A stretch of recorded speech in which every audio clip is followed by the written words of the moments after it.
Bueno, seguimos aquí, estamos en nuestro panel de cierre.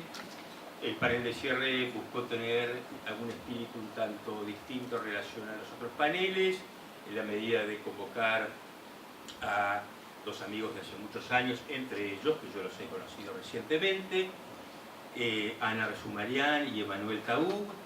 Ana es poeta, escritora, activista cultural, así, me gusta ese nombre. Emanuel Taúb es filósofo, trabaja en el campo de la filosofía política, de la filosofía judía contemporánea, de la teología. Así que bueno, con este panel vamos a dar cierre a este seminario para expresar también, bueno, el poder de la poesía y de las palabras que nos iluminen y nos regocijen y nos causen gozo también. Bueno, y ya estoy muy emocionado. Hablamos tanto de afectos y emociones. Les damos la palabra a ellos entonces y ya luego finalizamos este evento tan grato y gratificante. Bueno, ¿se escucha bien ahí para la cámara? Ante todo, muchas gracias a todos por estar acá.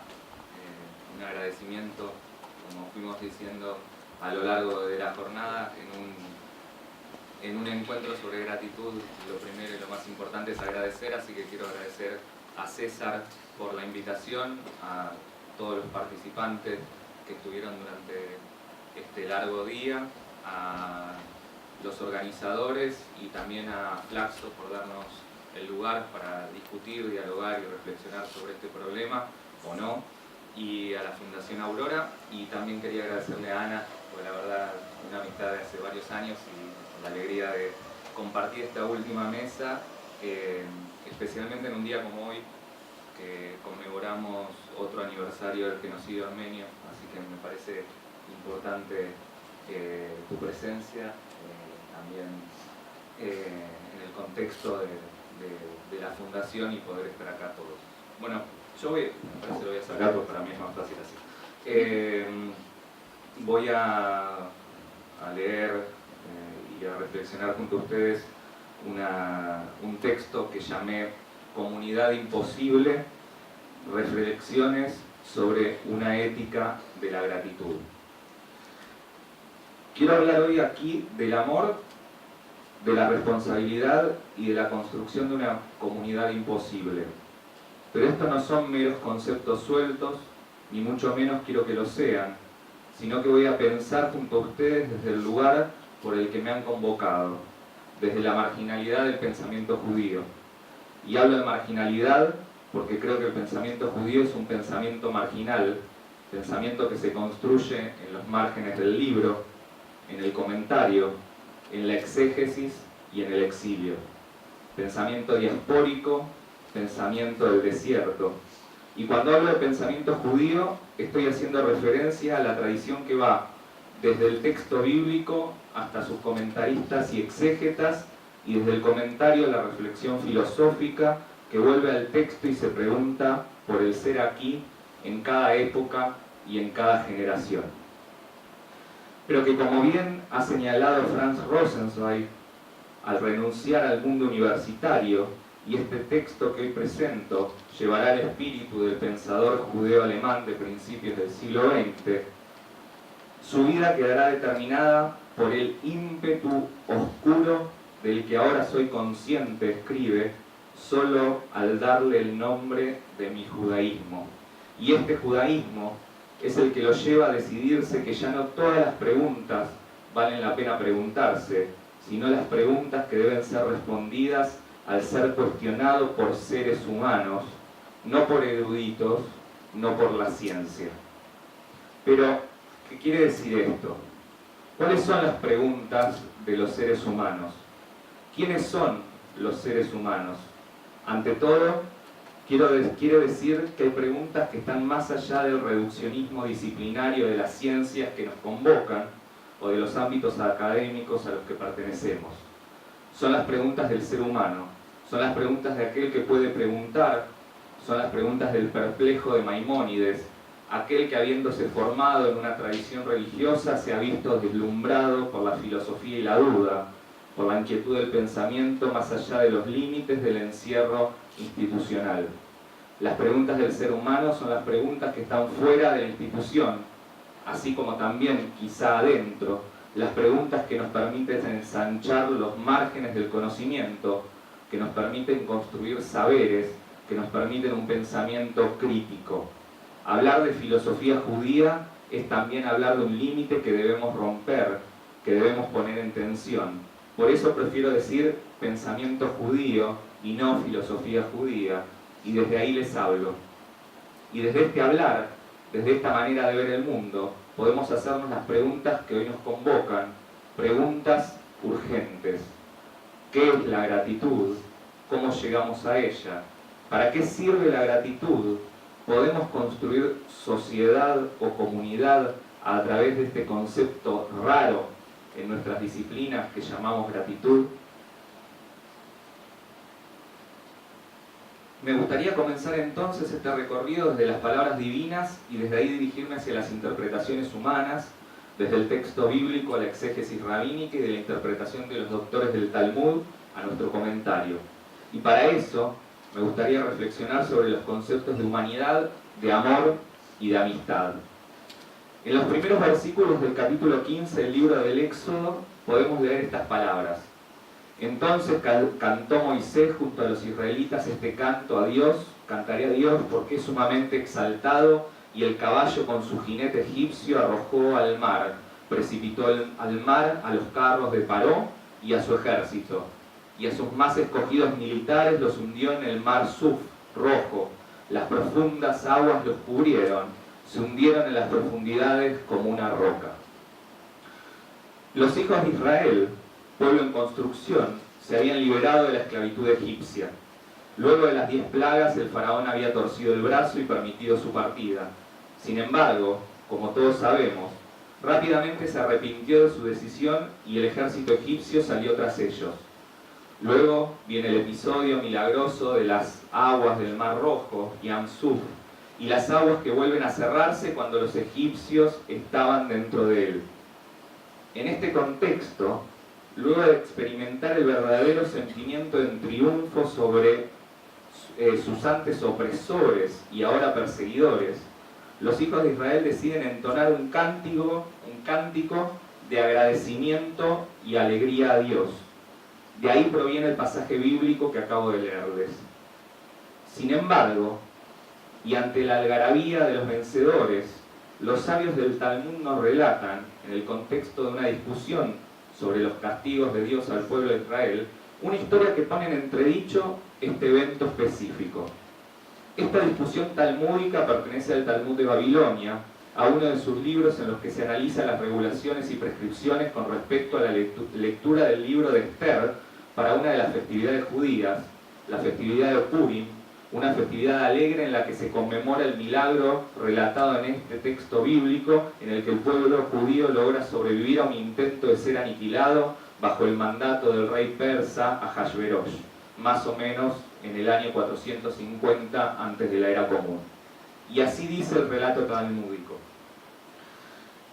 El rabino Yoshua ben Levi preguntó: ¿el santo bendito sea de hecho se regocija por la caída de los malvados? Pero está escrito: y salieron ellos delante del ejército, dijeron: den gracias al Señor porque para siempre es su misericordia. Y el rabino Yohanan dijo: ¿por qué razón fueron las palabras? Porque Él es bueno, no se menciona en esta declaración de agradecimiento, ya que la formulación clásica es: dad gracias al Señor porque Él es bueno, porque su bondad permanece para siempre.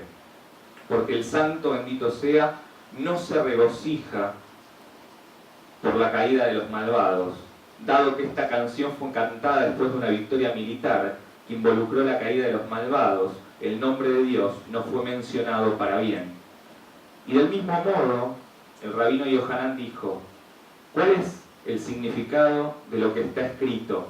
Y el uno no se acercó al otro en toda la noche. Los ángeles ministradores querían cantar su canción, porque los ángeles cantaban canciones entre sí, como dice, y se llamaban unos a otros y decían, pero el santo bendito sea dijo, las obras de mis manos, los egipcios se están ahogando en el mar y quieren cantar canciones. Esto indica que Dios no se regocija por la caída de los malvados. Ahí termina la cita del Talmud. Se nos abre aquí el universo de la interpretación, el universo del pensamiento judío con todos sus matices interpretativos y sus aparentes contradicciones. ¿Por qué esta contradicción o paradoja que es constitutiva de este pensamiento? El pueblo judío se libera finalmente de la persecución de los egipcios, pero Dios no se regocija ante el mal de su creación, ya que los egipcios son también criatura divina. El regocijo puede ser solamente de los hombres, como consecuencia de los avatares divinos humanos, pero no puede ser regocijo del Creador, ni tampoco de sus criaturas angelicales. Sin embargo, y aquí el comienzo de nuestra interpretación, ¿puede el hombre agradecer por la muerte de los otros hombres? ¿Puede el hombre regocijarse por la muerte del otro? ¿Quién es el otro? ¿Quién es el prójimo? ¿Y cómo podemos construir una relación de alteridad desde esta lectura en la que Dios no permite agradecimientos ni cánticos de felicidad por la muerte del otro hombre? Tratemos de reflexionar entonces si nos encontramos ante una paradoja o ante una aporía y qué forma de relación social trae aparejada. Entre enero y marzo de 1921, Franz Rosenzweig impartió 3 lecciones en la Freie Jüdische Lehrhaus en Frankfurt de Meno. Introducciones al pensar judío es el sugerente título de los borradores que llegaron a nosotros, borradores que nos permitirán continuar con nuestro recorrido. Según Rosenzweig, existe un pensar judío o un pensar en términos judíos que, a diferencia de la filosofía que desconfía del sentido común, se para frente al pensar griego, que es lo que llama el pensar sobre lo que es propiamente. Pensar hacia el prójimo desde el sentido mismo de su proximidad real o imaginada, pensar el otro, pensar sin filosofar. Esta es la tarea, la renuncia del propiamente y al así es, al yo tengo la verdad, al esencialismo del ser. De esto se trata el pensar judío y el nuevo pensamiento rosenzweiriano. Y así lo describe en uno de los párrafos más hermosos de su literatura, párrafo al que le deberíamos y podríamos dedicarle una conferencia entera, que quizás sea esta. Así dice el párrafo de Rosenzweig. Tejer de nuevo los hilos desgarrados entre lo cotidiano y el día de fiesta. Hacer de nuevo de lo cotidiano, de la entera semana laboral del pensar, una preparación para el Shabbat del pensar. Ensanchar de nuevo, por tanto, también lo cotidiano. Apartarse de la infame separación y división entre la realidad y el ideal, entre lo forzoso y la libertad. Cambiar la arrogancia del pensar por la humildad, la mala conciencia de la acción por la buena. Ante todo, reconciliar la vida con el pensar. Lo cotidiano es el día a día, el día de la semana antes del día de descanso, del Shabbat dedicado al reposo y al estudio. Cotidiano como el día en el que transcurre la vida junto al otro. Pero leer esta cotidianidad como un puente entre lo común y lo festivo, entre lo que en hebreo se llama Hol, que viene de lo común, y como se designan a los días semanales, y lo Kadosh, lo sagrado, que designa el tiempo de las festividades y las rememoraciones. Pensar en el día a día, en la semana con la humildad de quien actúa bien ante el otro y con el otro. Hacer el bien es siempre hacer el bien con el otro. Cambiarle el signo negativo a la cotidianeidad de lo común, de lo corriente. Por eso nos dice reconciliar la vida con el pensar, reconciliar el trabajo con el pensar, hacer de la semana lo sagrado y de lo sagrado una tarea. Que en nuestras mentes resuenen estas ideas. Pensar de lo cotidiano es lo común, en donde salgo al encuentro con el otro, no solo con Dios a través del texto bíblico, y por eso darle a lo cotidiano y a las preguntas del sentido común también el sentido de lo festivo, de lo sagrado, hacer el bien y reconciliar así la vida con el pensar. De esto nos hablan nuestros sabios, pero pareciera que sus palabras se han perdido en la oscuridad de la historia olvidada. Maimónides, el gran pensador judío del siglo XII, escribió en su Mishneh Torah, el código sistemático de la ley judía, que en los días de fiesta, y cito, al comer y beber uno debe dar de comer también al extraño, a los huérfanos, a las viudas y a los demás pobres y necesitados, y compartir nuestra comida con ellos. Quien, por el contrario, cierra las puertas de su casa a los pobres y necesitados sin ofrecerles nada, cuando celebra un banquete rodeado de su esposa y sus hijos, entonces no celebra una celebración religiosa, sino que se entrega a la celebración de su estómago. Es este compartir con el otro en el día festivo, mirar al otro que está del otro lado de tu puerta, lo que transforma en sagrado el día festivo y lo cotidiano. Salirse de la celebración de uno mismo, de su propio estómago, o sea, de su egoísmo y su mismidad.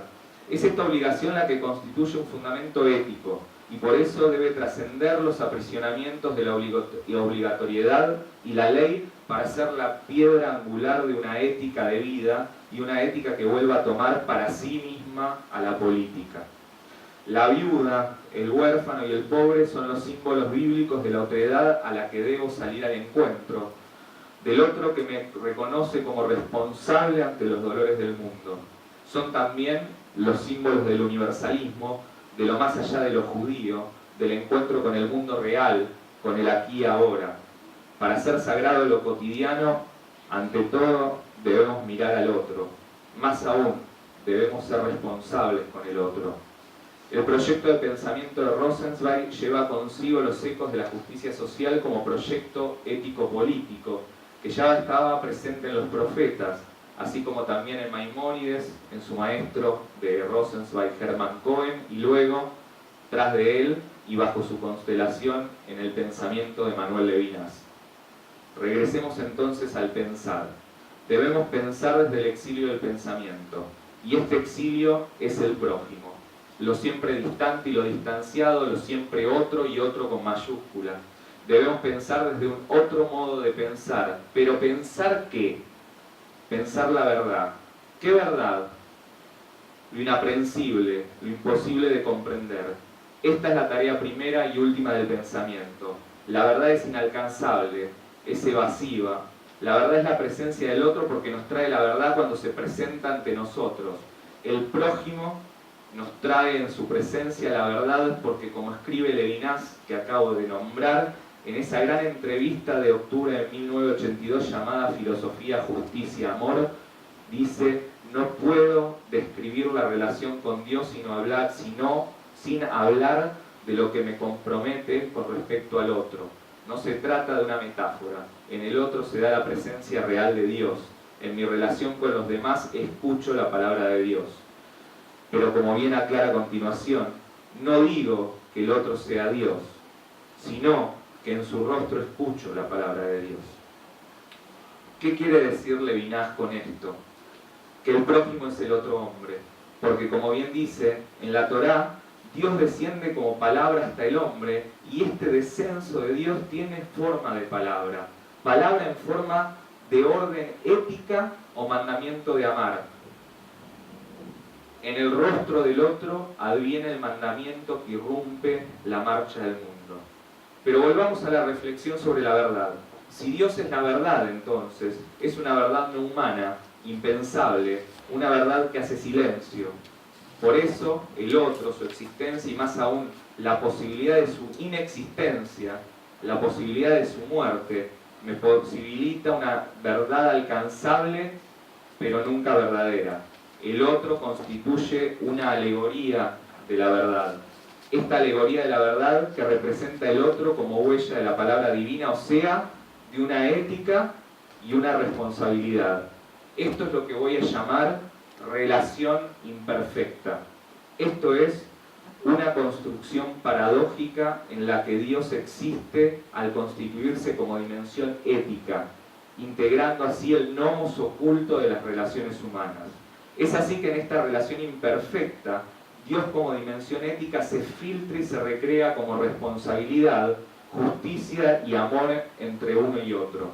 Por eso que, volviendo a Levinas, el yo soy yo y el él es él debe transformarse en una relación ética y no en mera ontología.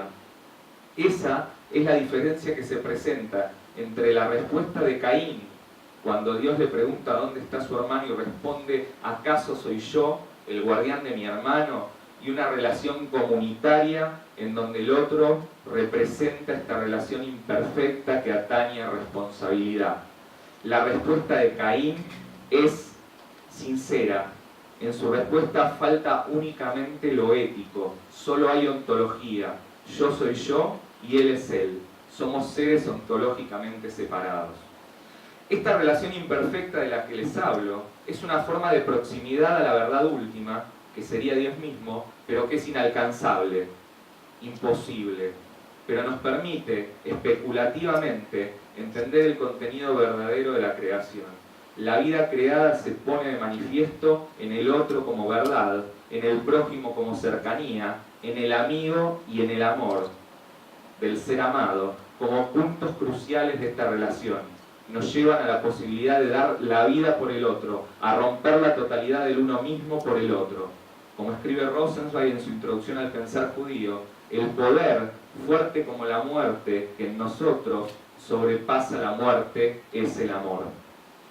Entonces, la amistad y lo amado constituyen la figura sobre la que debemos apoyar las bases del sentido de comunidad, en donde el yo-tú, como relación ética y como estadio posterior al yo soy yo y él es él, ya no es suficiente. Queda desbordada por estas figuras de amistad y amor, por lo que la relación se constituirá ahora como una relación tú y tú. Tú como yo que soy en el otro y tú como el otro que me recibe al abrirse a la confianza, a la relación de confianza y responsabilidad dada por la amistad y el amor. Y es ahora cuando debemos aclarar que el amor y la amistad son relaciones semejantes. La diferencia es la sexualización del vínculo. Como explica Hermann Cohen en el capítulo 21 de La religión de la razón desde las fuentes del judaísmo, existe una correspondencia entre la idea de fidelidad como verdad, veracidad y fe y la gratitud como una forma específica de fidelidad. Gratitud que puede observarse en relación al amor y la amistad. Así lo explica.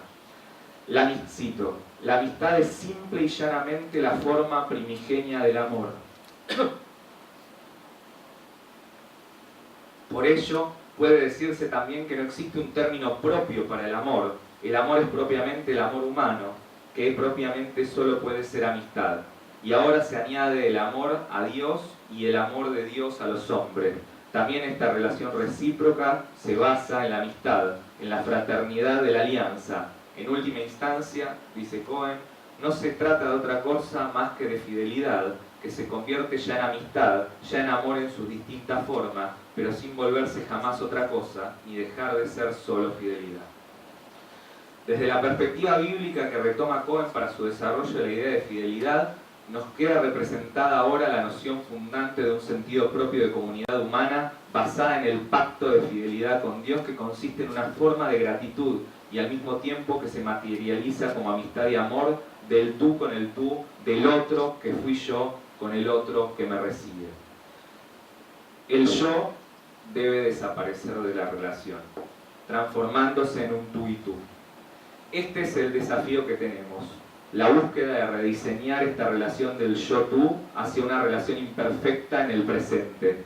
Debemos pensar esta relación a la sazón de la experiencia de lo vivido, de la historia atravesada. Tenemos nuevos desafíos ante un siglo derrumbado por el hambre, la muerte y la transformación de las relaciones sociales. Transformar lo cotidiano y lo festivo, compartir como responsabilidad y como obligación lo nuestro con el otro, no pasa solamente por mirar el horizonte sesgado de nuestra realidad social, sino tener la humanidad toda como horizonte de acción. No se puede constituir nuevamente una relación originaria que tal vez nunca haya existido. Debemos construir un nuevo arquetipo que nos presente en el hoy lo originario con toda la experiencia histórica de lo que ha sido, de lo transcurrido. Allí debe situarse esta relación imperfecta, como el encuentro de un yo negado en el sentido más profundo de los atributos negativos maimonidianos. Esto significa que al decir que el yo es en el otro, lo que realmente estamos diciendo es que el yo nunca puede ser en el otro. Por eso el yo debe ser otro, en relación como otro. Debe llegar a ser un tú vinculándose con otro tú. Una relación imperfecta de un yo que nunca puede alcanzar un ser en el otro como un ser otro y que por eso es una proximidad especulativa a ese otro tú que me reconoce como otro tú a su lado. Solo es posible sosteniéndose a través de una relación de amistad o de amor, porque siempre y ante todo esta relación imperfecta debe ser libre y voluntaria, debe ser una decisión fundada en la búsqueda de la verdad imposible y en la responsabilidad.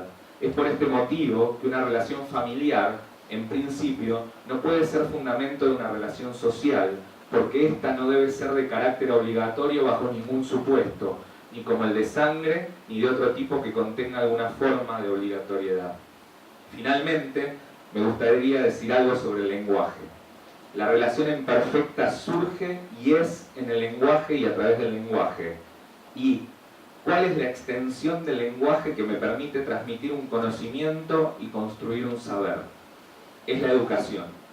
Esta es la vía de aprendizaje y de aprehensión del otro, el que me convoca desde su rostro al diálogo, al decir, no hay nada más cotidiano que el diálogo, que la palabra, que el lenguaje que se dirige al otro. El rostro me invita al reconocimiento del otro y me responsabiliza como otro del otro. Saber de su rostro es saber del otro, y saber del otro es saber de mí mismo en el mundo. Como escribe Rosenzweig, el lenguaje palabra no es falso, sino incompleto. Falta algo.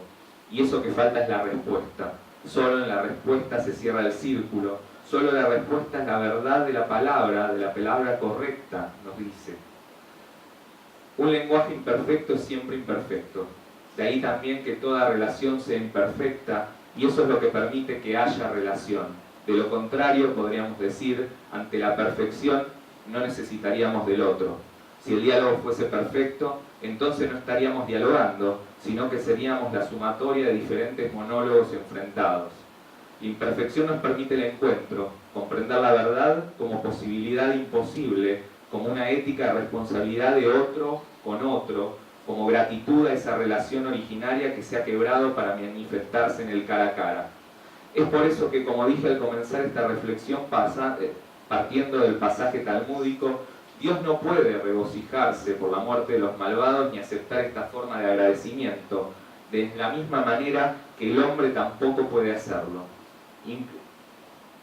Como escribe Levinas, y cito, soy responsable del otro incluso cuando comete crímenes, incluso cuando otros hombres cometen crímenes. Para mí, dice, esto es lo esencial de la conciencia judía y creo que es lo esencial de la conciencia humana.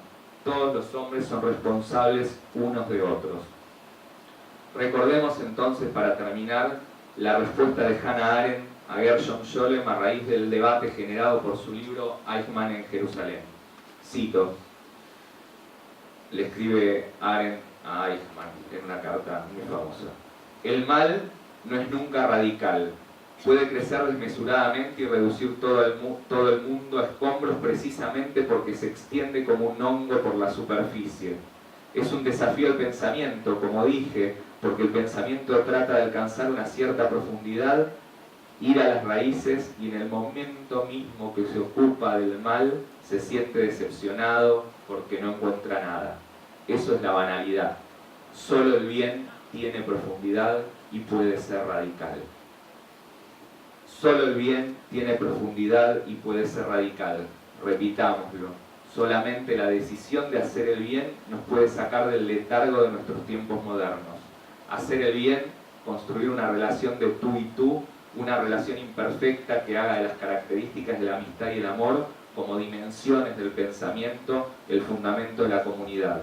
Así, y solo así, la gratitud volverá a ser un valor para el ser humano. Muchísimas gracias.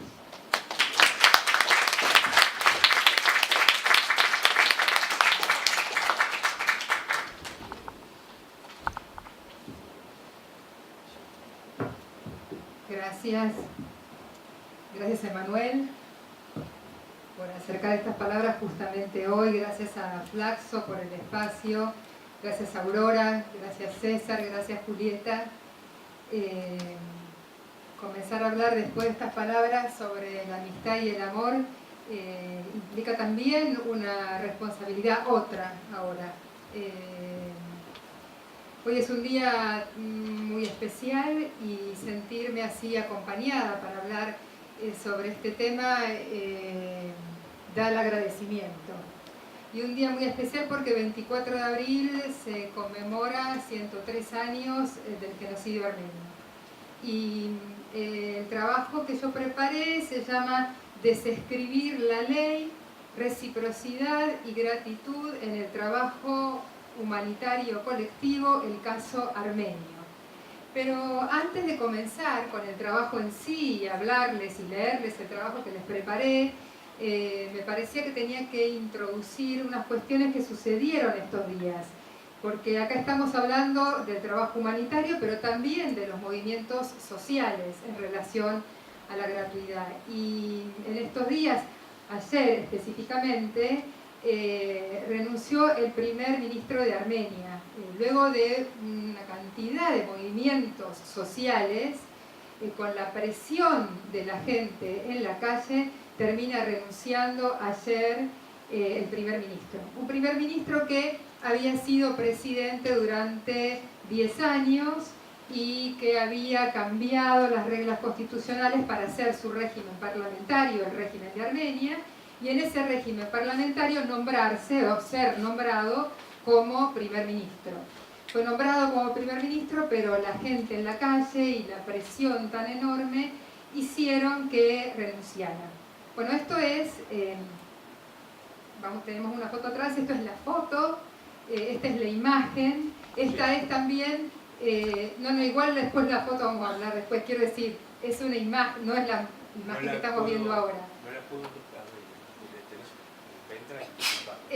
Sí, lo tengo en la cartera, pero igual eso va a venir después. Ahora estoy hablando de otra imagen, de todas maneras.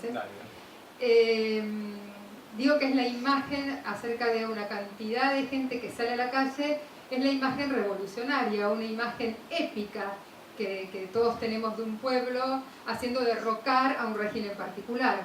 Y pensamos en la Revolución Francesa, pensamos en la Revolución Bolchevique como una épica, pero en realidad estamos aquí para pensar más allá de esas épicas y de esos relatos y esas imágenes noveladas y ver dónde está la sutileza de la cuestión. El primer ministro renuncia y la imagen es esa foto, la gente en la calle, pero en realidad parte del ejército estaba con la gente, es decir, el ejército se suma al reclamo de la gente y parte de la iglesia. Entonces, para pensar un poco acerca de los movimientos sociales y como laboratorios en distintas geografías, qué pasa en un movimiento social en las ex-repúblicas soviéticas, qué pasó en Ucrania, qué pasó ahora en Armenia, qué nos puede decir a nosotros como latinoamericanos cuando tenemos un régimen injusto y no sabemos cómo hacer y creemos que la gente en la calle puede o podrá derrocarlo. Esa foto que nos dice, la foto dice sí, es la foto. En realidad entonces detrás de la foto está el ejército, está la iglesia en el caso armenio, y entonces la mira tendría que ser a ver de dónde están, del lado de quién están las armas. No si las armas se utilizan o no, porque en definitiva la revolución esta que derroca al primer ministro se llamó Revolución de Terciopelo, nadie salió lastimado, no hubo roturas ni siquiera callejeras, por eso Revolución de Terciopelo, pero ¿dónde estaban las armas? Yo les voy a leer un poema, en realidad todo el trabajo está bordado, está cosido con poesía, vamos a ir y venir entre lo poético y lo ensayístico, y en esta costura les voy a leer un poema de Mariné Petrosian, de un libro que se llama, justamente, Disparó el arma. El poema se llama El presidente y el policía. Ya oscureció bastante. Y aparentemente por eso nadie notó al presidente de la República de Armenia, que estaba parado solo en la Plaza de la Libertad bajo la lluvia. Solo lo vio un policía, casi sin creer en sus ojos. Quería reportar a las autoridades, pero cambió de idea y no lo reportó. Si lo hubiera reportado, podría haber tenido un final distinto. La historia de la Tercera República de Armenia. El poema se llama El presidente y el policía. Vemos la relación de fuerza que hay entre el presidente y un policía, que es justamente quien detenta el arma, y cómo el destino, en este caso de la nación, en este caso de la Tercera República, estaba en esa tensión, en esa relación entre el presidente y quien tenía el arma, aunque no lo reportó, el policía. Por eso la idea es que en este caso de los movimientos, ver no la función del arma, no si el arma se utiliza o no, sino del lado de quién está, quién las tiene, y quién las tiene de quiénes están. Pasado esto, entender además que este año se cumplen los 100 años de la Primera República de Armenia. Este poema habla de la Tercera República, que es la que hoy día rige el Estado y la República Armenia.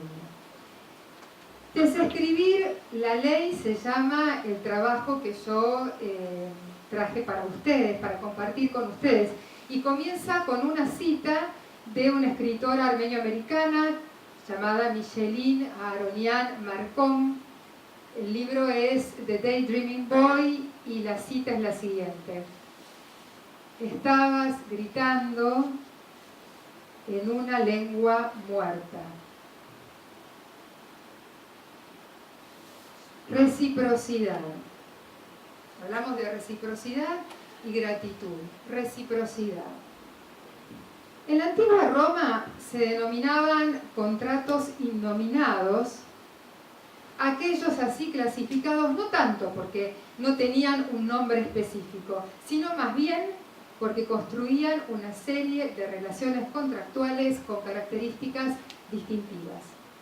De manera tal que el vínculo obligatorio surgía cuando una de las partes había entregado a la otra una cosa o realizaba a su favor alguna clase de servicio o actividad, caracterizándose del siguiente modo: do ut des, cuya relación transaccional estaba dada en el te doy para que me des; do ut facias, te doy para que me hagas; facio ut des, te hago para que me des; facio ut facias, te hago para que me hagas. Todas ellas fueron protegidas por una acción común que consistía en exigir el cumplimiento a la parte que incumpliera. La reciprocidad entonces consiste en la correspondencia mutua, cuya base es el intercambio de un pacto. Ahora bien, las raíces del acuerdo como espacio constitutivo las encontramos en la Biblia. Un acuerdo entre Dios y Abraham. Un acuerdo entre desiguales parecería quebrar la norma de la conformidad contractual. Sin embargo, el pedido exorbitante de Dios para que Abraham entregue en sacrificio a su hijo Isaac se equipara a la entrega exorbitante de Abraham de colocar a su hijo sobre la piedra. Las formas sociales se construyen sobre determinadas narrativas. Desde ese acuerdo original que instituye la ley, esas formas lingüísticas denominadas promesa, acto performativo, acto de habla y locutivo que crea la realidad a la que refiere por su propia emisión. De manera tal que una vez realizada la promesa, se genera una relación particular. La idea moderna de contrato es un elemento fundacional del pensamiento social moderno.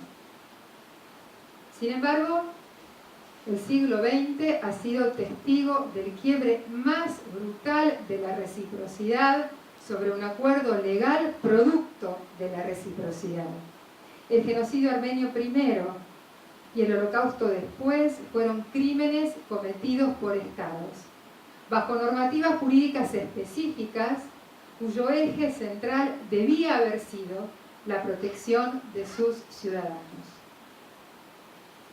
Los efectos de esas catástrofes humanitarias y culturales no acabaron cuando se juzgaron a los culpables en Nuremberg, ni con el lento reconocimiento de algunas naciones del genocidio armenio aún impune, sino que la tardomodernidad tiene como característica la celebración de acuerdos, el acuerdo es ley para las partes, ya no para su cumplimiento. El ritual que todo acuerdo supone se ve puesto en crítica, ya que su realización final, el cumplimiento que confirma la reciprocidad, se haya debilitado por condiciones que hacen imposible la contraprestación. El modo del capitalismo financiero que se desplaza hacia el capitalismo tecnológico o informacional es la desproporción. El préstamo de herramientas que luego operarán sobre el sujeto como medios de control. Y cuando decimos control, nos referimos a una vigilancia sobre los ímpetus vitales, esa potencia que en Spinoza se llamó alegría. La práctica ritual es un esfuerzo por recalibrar el mundo. ¿Cómo pensar la ley de modo que en el cumplimiento de lo acordado se genere una relación deseante de correspondencia? Ahora voy a citar a un fragmento de un poema de Mary Oliver, del pájaro rojo, y que dice: yo soy aquella que tomó tu mano cuando me lo ofreciste. Yo soy la promesa de vacío en su retorno. Incluso los árboles sonreían. Siempre fui el pájaro, huyendo entre el ramaje. Ahora soy el gato con plumas en la boca. El derecho está conformado sobre una metafísica de la relación entre personas, entre cosas, entre personas y cosas. Uno de los institutos del derecho, el contrato, tiene por fin la contraprestación, correspondencia esta que se debe establecer según esos criterios que antes hablamos de reciprocidad. El capitalismo financiero y el último capitalismo informacional se fundan sobre promesas agonistas que provocan el fracaso o colapso de las relaciones entre las partes. Pero, ¿qué es una relación? Una concordancia que es lugar de transformación, de apertura al otro y de aceptación de la opacidad. No se ingresa en ella desde un comienzo, sino que requiere una cultura del encuentro. La relación compromete una nueva narración porque requiere ser relatada. La correspondencia entre víctima y victimario está anudada dentro de narraciones de odio y persecución. El cumplimiento del programa genocida consiste en consolidar esa pareja de no recíprocos. Si la verdad de la relación se da dentro de un relato, la reciprocidad necesita de la palabra para editarse. Una palabra cuerpo, una palabra que sea una promesa, que renueve un pacto de salir del encierro de lo ya dicho y de lo ya nombrado. Marguerite Duras escribe en su libro El amor: sus hijos están allí dentro, ella los hace, ella los da, la ciudad está llena de ellos, la tierra se detiene, señala a lo lejos, hacia el mar, hacia el malecón. Ella los hace ahí, donde surgió el grito. Ella los deja. Ellos vienen, se los llevan. Si el ángel colocó un cordero en lugar del hijo en esa relación exorbitante, la palabra que nos falta es aquella designación angélica que desvincule al hijo del sacrificio. Y cuando decimos angélico, no lo hacemos desde el criterio de lo religioso, sino desde la noción poética de ese nombre. Decimos angélico desde la óptica rilkeana, como diríamos lo abierto, desde la perspectiva de Giorgio Agamben, cuando afirma que quien ve lo abierto con todos los ojos es el animal que se opone decididamente al hombre, cuyos ojos están en cambio como invertidos y puestos como trampas en torno a él. La creación de una lengua, la vitalidad de una lengua que relacione a un colectivo deseante. Esa es la palabra que falta. Y ahora vuelvo a citar a Micheline Aronian-Marcom en Daydreaming Boy. Quiero solo el cuerpo. Y quiero los sonidos que hace.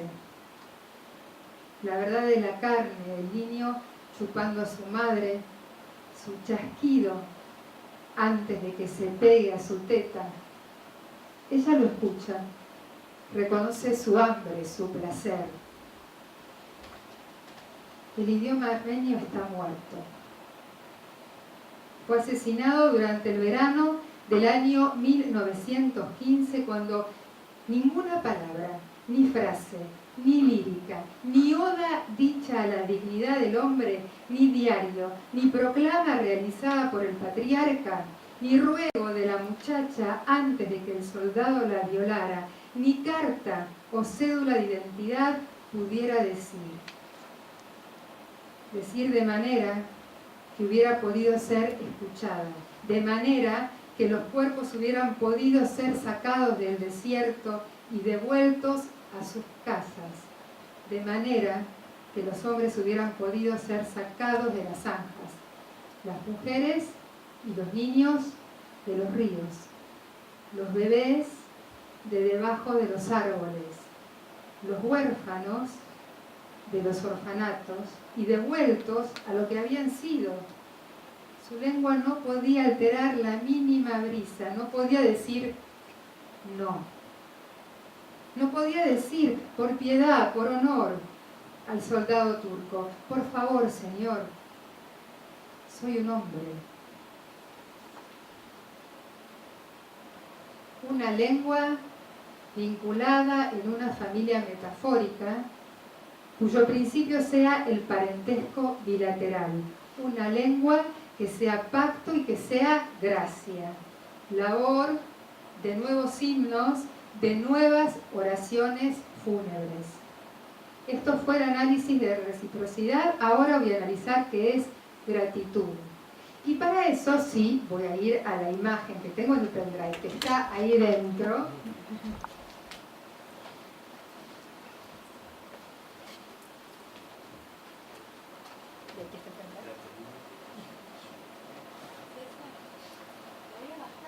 Sí, pero se me fue. La quise abrir Y ahí dice, en Aurora, donde dice Aurora, ahí está. quise ponerla más amplia. Bueno, sí. Y ahora voy a analizar gratitud. En una postal, esta postal de los años 20, de saludos para el año nuevo, publicada en los Estados Unidos por la Near East Relief, se muestra una foto en blanco y negro del orfanato de Alexandropol. La administración del Near East Committee, organización que tenía su sede en Nueva York, fundándose en el año 1915, tenía como fin el socorro humanitario a los armenios y a los asirios expulsados del Imperio Otomano. La localidad de Alexandropol actualmente corresponde a la ciudad de Gyumri, Armenia. La postal muestra el edificio del orfanato, en cuyo techo se lee Near East Relief, y un gran patio donde los niños huérfanos uniformados se alistan formando la palabra America, we thank you. Debajo de la foto reza una leyenda: una contribución americana a la paz mundial. Cientos de niños felices y sanos, futuros líderes del odiado Medio Oriente. 2.500 niños en el Orphan City, de los 12.000 en Alexandropol, expresan su agradecimiento por la ayuda americana. Estampado sobre la foto en blanco y negro, las letras en rojo dicen Happy New Year. En armenio, estar agradecido se dice Shenoragal Elday. Gracias es Shenoragalutiun, que deriva de la palabra Shenor, y Shenor es don, favor, don. La palabra perdonar proviene del latín tardío y es derivada de donar, dar, perdonare, dar totalmente, dar a alguien su deuda, anular todas las deudas, don, donativo. María Moliner, en su diccionario del uso del español, nos dice que es aquel realizado por un ser superior, particularmente por Dios. También se usa en los cuentos y leyendas cuando se conceden dones, pero también en su primera acepción hace alusión al dominus latino, como tratamiento que se antepone al nombre propio. Decíamos antes reciprocidad. La deuda, la ontología de la deuda, exige restablecer la correlación. En la deuda mayor, el delito, el perdón actúa como la suspensión del tiempo del crimen. En el crimen originario, tras el asesinato, cuenta el relato, el criminal fue marcado e indultado, una señal para que nadie olvide el crimen. El mal por el mal se extiende desde el Código de Hammurabi hasta las tragedias griegas. Las marcas taliónicas encuentran su frontera entre la clemencia y la ley. La ley determina una tabla de equivalencias. Una vez cumplido el castigo, no se demandará más. El perdón convive con la maldición. Quien no puede vengarse, según los ritos clásicos, o quien no obtiene su justicia, según la ley, suele pedirla más arriba. Maldice. La maldición exige un ritmo, exige palabras precisas. No alcanza con remover el odio, son necesarias las palabras. Dios maldijo a Caín. La maldición cree en la eficacia prodigiosa de la palabra, una memoria de las palabras. La maldición tiene carácter operativo entre los griegos y acaba cuando aparece la noción de responsabilidad. El perdón supone que la deuda no se reclamará. ¿Puede perdonar el agraviado? Si ha convocado a la justicia, ella se hace cargo y actúa. Porque el perdón no es justo. Pertenece a un orden distinto al mundo conmutativo de la justicia. Perdonar no es justo, escribe Amelia Valcárcel, es otra cosa. El occidente cristiano viene repitiendo desde hace siglos: perdona nuestras deudas como nosotros perdonamos a nuestros deudores. O cuando dice: Padre, perdónalos porque no saben lo que hacen. y le pide al Padre, porque en definitiva, ¿quién es un condenado para perdonar? Y la pregunta vuelve, ¿puede perdonar el agraviado? Hubo un tiempo retórico de una potencia divina de venganza. Le siguió otro secularizado, donde la vara hegeliana de la razón y su ley ponían el precio a la deuda. Hoy, cuando la confianza providente ha sucumbido, habrá que inventar una lengua nueva para reclamar el pago. Gracias, escriben los huérfanos en la postal con sus cuerpos. Son los cuerpos que hablan todavía.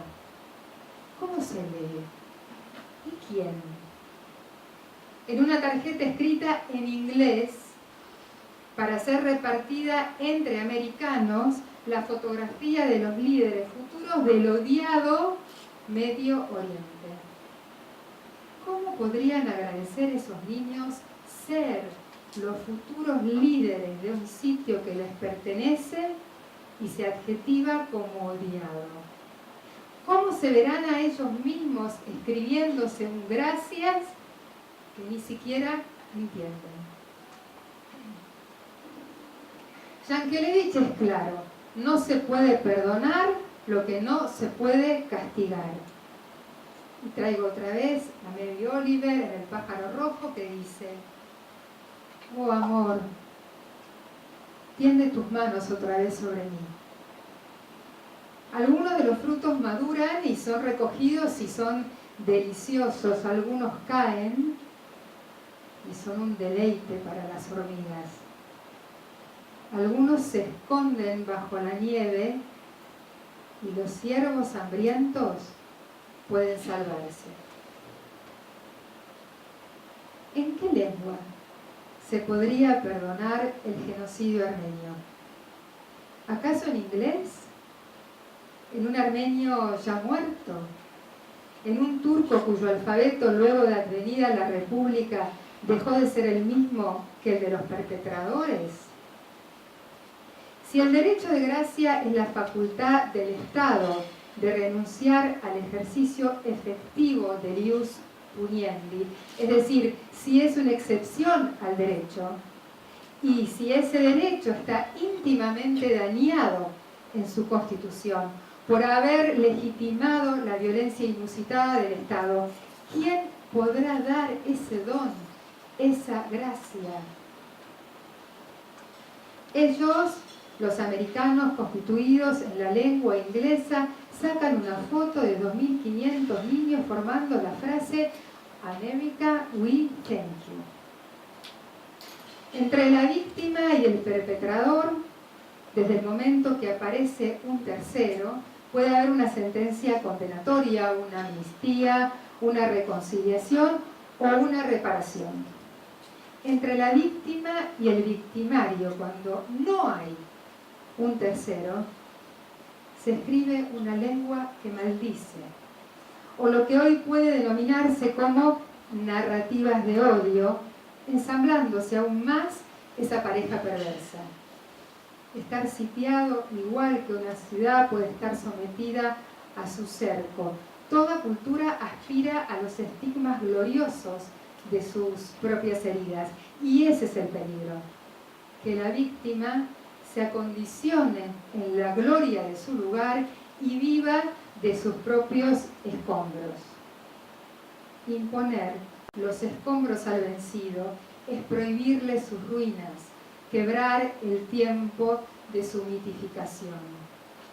En una de las salas del Museo del Genocidio Armenio, en Yereván, una serie de pedestales de mármol sostienen unas urnas de cristal que albergan manojos de tierra de Erzurum, Van, Bitlis, Sivas, Harper y Diyarbakir, territorios pertenecientes a la Armenia histórica, cuya población fue exterminada entre los años 1915 y 1923. Los pedestales se encuentran a los lados de un árbol también de mármol, cuyas ramas simbolizan el renacimiento del pueblo.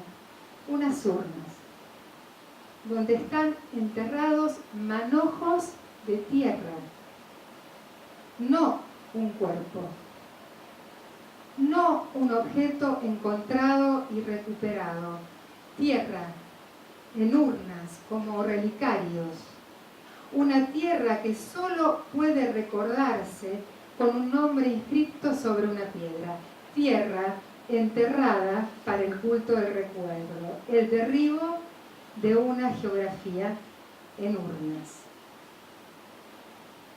Shonora Galutiun es gracias en armenio. El que le sigue al sobreviviente no agradece por no haber muerto. Diría gracias por la creación de una lengua, ese es el don. El perdón se constituye en el momento de un habla de una lengua nueva, una lengua que no sea aquella gramática legal paterna que sacrificó al hijo. La gratitud del sobreviviente se expresará en una lengua que dé lugar al padre, una lengua materna que no entregue al hijo. ¿Quién es la parte acreedora de esta deuda? ¿Quién es la parte acreedora del discurso, en tanto que discurso de una ley siniestra, cuando solo hay restos de palabras que sentencian un reconocimiento entre desechos? Se tratará, como lo define Pierre Legendre, de volver a hacer presente la función clínica del derecho en este entramado de víctima, acusado y juez. 2.500 huérfanos forman con su cuerpo la palabra gracias. 2.500 huérfanos que no hablan inglés ponen su cuerpo para formar la palabra gracias en inglés. En la filigrana del perdón, cuando no hay ningún juez que separe al asesino de su crimen, se trata de preservar el futuro deseante de esos niños. Un relato bíblico escribe que se debe ser nacido de padre para entrar al lenguaje. Un padre que acuerda, que pacta, que legisla, suspendiendo el tiempo del crimen. En el caso del genocidio armenio, la ley está manchada de sangre y no hay sentencia. Solo tenemos una postal donde posan niños huérfanos. Suspender el estado del tiempo del crimen. Dar el don del sentido más allá del contrasentido y la desmemorización del estado kemalista. Si el hecho fundador de la identidad diaspórica armenia ha sido la muerte, tomar una posición ética será inventar la vida. Ética que es inevitablemente un acto de lenguaje, una lengua que nos haga sujetos. De manera que al pensar en la lengua, pensemos en lo político. Un lenguaje que no sustituya el cuerpo a cuerpo, que no haga del rito eucarístico un reparto de comida que son cuerpos. Un lenguaje cuyo don sea no dar al hijo. Una leyenda de los tiempos del genocidio cuenta que las mujeres moribundas y extenuadas que se escapaban en el desierto escribían las letras del alfabeto armenio con sus dedos sobre la arena. El viento del desierto llegaba y borraba lo que ellas habían escrito, pero ellas eran tan tenaces que no se resignaban y volvían a escribirlo. Así fueron salvadas las letras. Sin embargo, los manuscritos enterrados no pudieron ser hallados hasta hoy. Es significativo porque muchos de esos manuscritos, se dice, han sido enterrados en el desierto de Siria, los desiertos sirios, pensando en lo que pasa en Siria hoy. Entonces, esos manuscritos esperan el día en que los armenios vuelvan a juntarse, dice la leyenda. Se dice que en la mano del último armenio habrá una llave y apenas se acerque a las piedras, los libros murmurarán desde el fondo de la tierra. El don, la llave, los libros, esa identidad en una lengua la gracia. Madres para tanta orfandad. Gracias.